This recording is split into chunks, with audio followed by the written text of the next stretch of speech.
Howdy folks, I'm Don, this is Rockin' the Country. I'm doing an artist I have not reacted to. I don't think I've even heard of Blaine Larson. And this is courtesy of a gift request by Jacob Herricks. So Jacob, shout out to you again, my friend. And we're getting to know each other this way. Maybe one day we'll meet each other in person. But the name of the song is How Do You Get That Lonely? Ooh, okay, so let's see what Blaine has for us, shall we? I mean, we've all felt lonely, and there's a difference between loneliness and being alone. You could be alone and not feel lonely, like if you're comfortable being with yourself and your circumstances, if you're not with someone else. But loneliness is a different realm. So let's see how Blaine depicts this.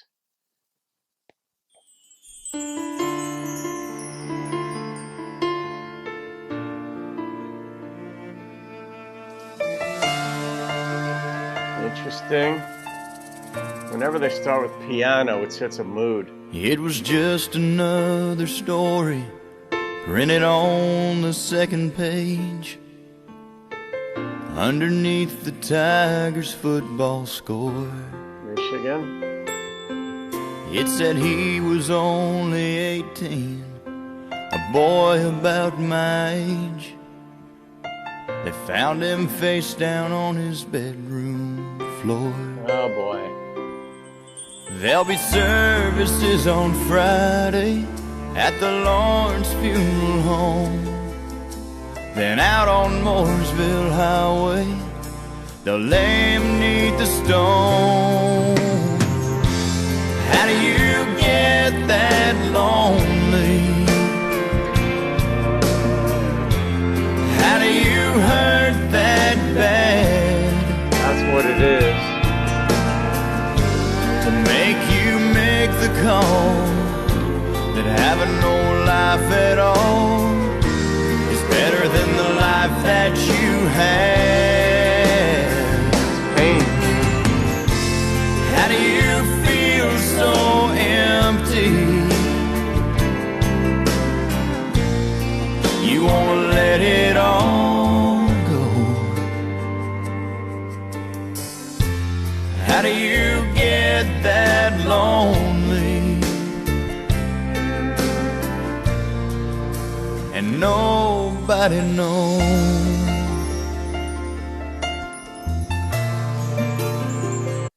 This is way more common than people think, too. I mean, in my life coaching that I do and just living life, too. This is a very hard world in which to live. I've said that a lot. Like, this world just challenges you every which way till Tuesday. And then we are aware that at some point we're going to die anyway. And then all of that put in there when you go through a really, really rough time. Really rough times and an extended period of time, and you don't have much hope. But I'm curious to see how he depicts the loneliness, if in the song the loneliness itself is depicted in a unique way, because it's definitely painful for people when they consider this or actually do it prior to it. Did his girlfriend break up with him? Yeah. Did he buy or steal that gun? Did he lose a fight with drugs or alcohol? Okay. Did his mom and daddy forget to say I love you, son? Did no one see the writing on the wall? No, they don't. Now I'm not blaming anybody. We all do the best we can.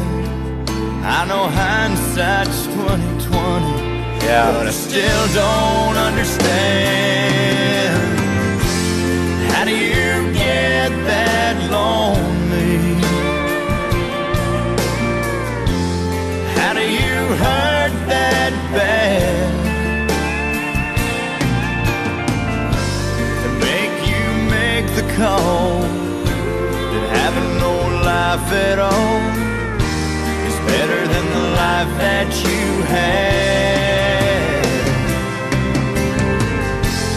How do you feel so empty? You wanna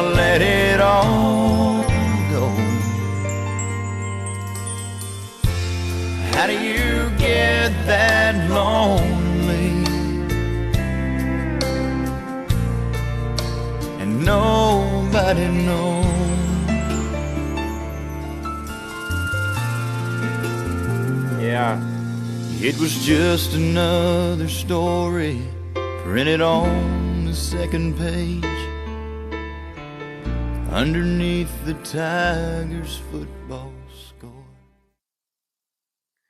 You know, as I'm listening to that song, I'm thinking Blaine or whoever the songwriter was wrote that after it happened to them, to a friend, somebody they knew, and one way of throwing people off of not throwing the person under the bus, so to speak, who had done this. You could say, well, I read this in the newspaper about somebody, and how do you do that? But you don't write a song like this, I don't think, without having experience with it.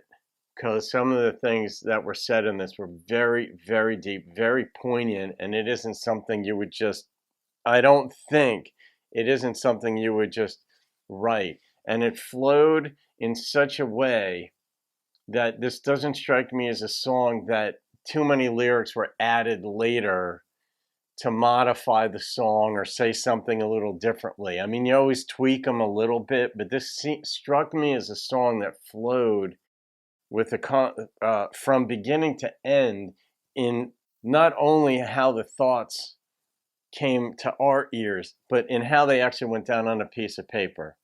Because when you're writing anything, you'll work on the middle part of it after you get down the first parts, whether it's a song, whether it's an article, whether it's a book. You go in and you rework certain things, and that means you have to sort of rework a verb tense in the first part of it to make it agree with the second part or the third part or whatever. This thing just struck me as something that flowed beginning to end in the songwriting process. Guesswork on my behalf. So yeah, I'm not rating that one either, Jacob. I mean, those are two deep, poignant songs in a row, and there's a beautiful heart in this and awareness of other suffering. There are certain concepts in life that I think about algebra, and I loved math. I mean, I love English too. I hated English back in the day, but then I just started loving it and such. But math, algebra, when you look at like there are negative values and positive values. You've got zero, then to the left of that on a graph, you've got negative values, -1, -2, -3, and then a positive, +1, 2, 3, and so on.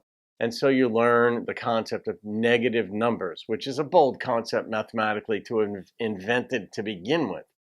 So, like, how do you have -3 apples, Anyway, but I think sometimes for people, so many of their life experiences and thoughts are on the negative side of the ledger. And how much of that is their fault? I don't really assign fault in those. I just look at absolute value in those where the dude or woman is suffering because life has been really hard.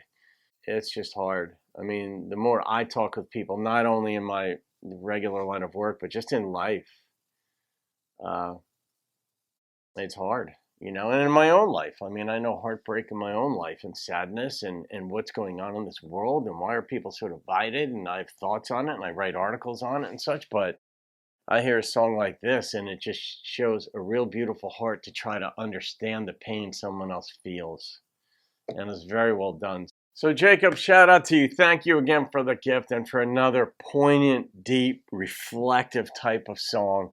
So I've got some more reactions to do, and I've also got, gift requests, but I've also got the regular ones that I keep doing. I kind of have it parsed out so that at 9 o'clock each morning, which is what I've been doing for 5 years now, I post a video of normal requests. And now that the gift requests have been coming in, and I love doing this, I'm just doing additional reactions per day, and I usually post one at noon, 3, and 6 to give them a little bit of time in between so people can watch those. And but I do regular requests all the time too, non-gift requests. So anyway, they just take me a lot longer to get to if I get to them at all. So there it is, folks. Have a great day. See you in another video. Keep rocking the country.